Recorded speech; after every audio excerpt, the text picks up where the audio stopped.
my name is Caitlin O'Shaughnessy and I'm an immigration attorney with Murray Osorio. So today I'm going live to talk about asylum interviews and to give you my top tips for preparing for and succeeding in your asylum interview. Whenever I speak with clients about asylum interviews, a lot of people get so nervous about them.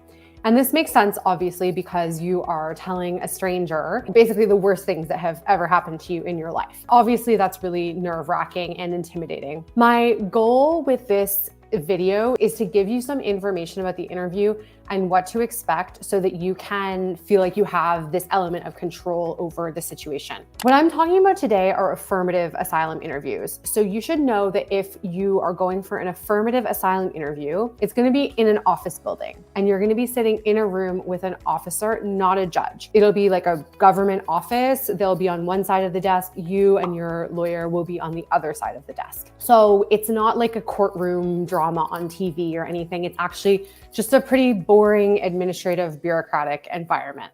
So you will have to go through security when you go to an asylum interview, but it's very similar to like regular airport security. So it is a formal process, but it's not difficult or complicated. So don't be scared about the actual logistics of going to your interview.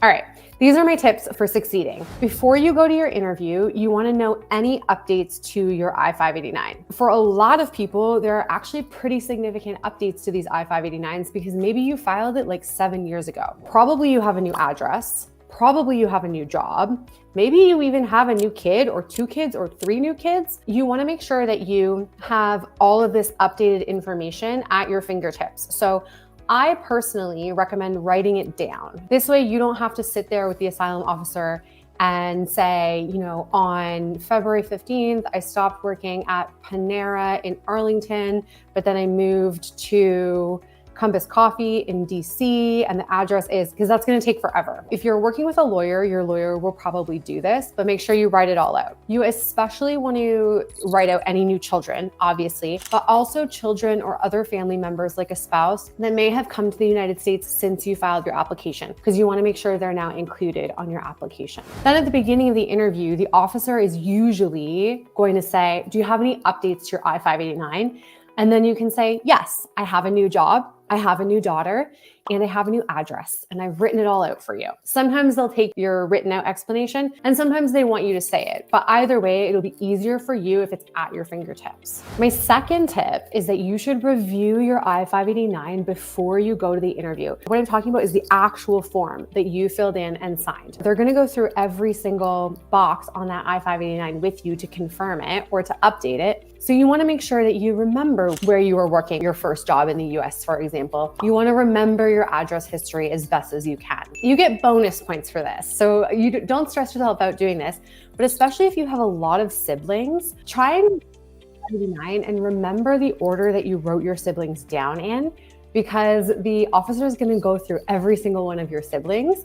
And particularly if your siblings have sort of non-English names, this can be a big time suck. So if you can remember, okay, I listed my siblings from oldest to youngest, here they are, bam, bam, bam, you can knock that out really quick. These are the 2 most important tips that I'm gonna give you, and I'll break them down. The first one is know the most important and strongest parts of your claim, and then also know the weakest parts of your claim. Let's talk about knowing the strongest parts of your claim. Ideally, you will have worked with your lawyer to help determine this, okay? But generally speaking, I think it's a very good idea for people to come up with a short, say 30 to 45 second explanation of why you want asylum. Don't stress about this because you are gonna have the opportunity to give details, but especially if you're working with an interpreter, you need to be able to give smaller answers, wait for the interpreter to interpret, and for the asylum officer to also type out what you're saying. Generally speaking, at least in the interviews that I've attended, the officer, after they've reviewed your basic biographic information, they're gonna ask you something pretty general, like,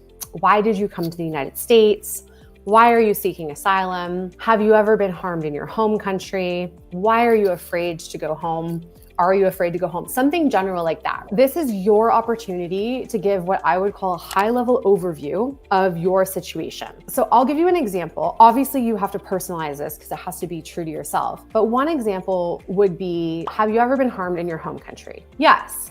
I was arrested and detained, then tortured 3 separate times in my home country because I was a member of a political opposition group. Or, why are you seeking asylum? I'm seeking asylum because I was beaten on several occasions and I had to live and practice my religion in secret because I'm a member of whatever religion. One time, the beating was so severe, I broke my wrist. Something like that, okay? This is something that you should work with your lawyer to do, but you just wanna hit like the really, really important parts of your claim, because that gives the officer the opportunity to then ask you follow-up questions about that. All right, and my final, no, actually, sorry, I lied. I have 2 more tips. But my final big tip is know the weak spots in your case. And again, ideally, you're gonna talk about this with your lawyer. And just because your case has a weak spot or raises some questions or whatever, it doesn't mean that you have a losing case. Okay, like life sometimes doesn't make sense. We sometimes make decisions that don't make sense to outsiders.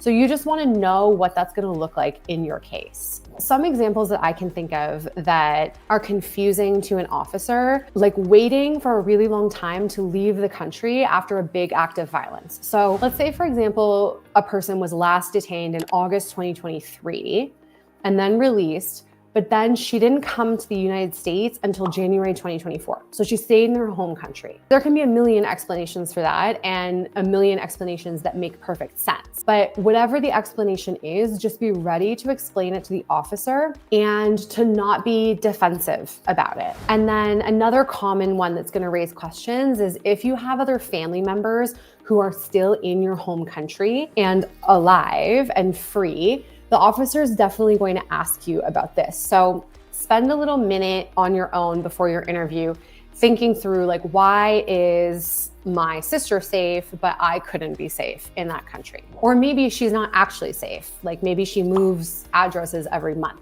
Just be prepared to give an explanation. And then remember, do your best to not get defensive about these explanations and just take them as neutral, okay? Because I think sometimes, especially when we're telling these really personal things about ourselves and someone's like, I don't really understand why you did X, it is gonna seem like an attack. Maybe you have a bad officer and it is, but the best thing that I think the asylum seeker can do is just try to stay really grounded and just offer up a neutral explanation for what happened. And even if something didn't make sense, like let's say you didn't have a good reason for waiting. The good reason was that you were paralyzed with fear and you couldn't leave your bed for 6 months. That's also an explanation. So even if your explanation is not logical, but it's true, you should give that explanation too. Talk to your lawyer if you're not sure, of course, but generally speaking, explain when asked. My final tip, this is a do not do. Okay, so I always think it's best to avoid, whenever possible, long or complicated political explanations or religious explanations, okay? So most countries have existed for hundreds of years, so there's a really long political history.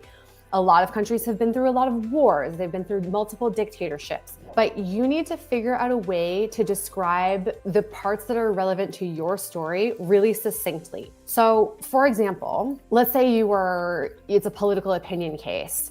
I want you to say something like, Party A has been in power for 45 years, and I joined a group called whatever that goes against Party A because we believe in XYZ. What I think is best to avoid whenever possible is really intensive explanations. Like you don't need to say Party A was founded in X year by this person who formed a coalition with this other group, and then they stayed in power for this long, and then he had a son, like that type of thing, because it's not directly relevant to your case and it can get really confusing for an officer. All right, that's my quick and dirty top 5 tips for your asylum interview. And hopefully that helps give you a little bit of a sense of what to expect for your interview. All right, thanks for joining me tonight.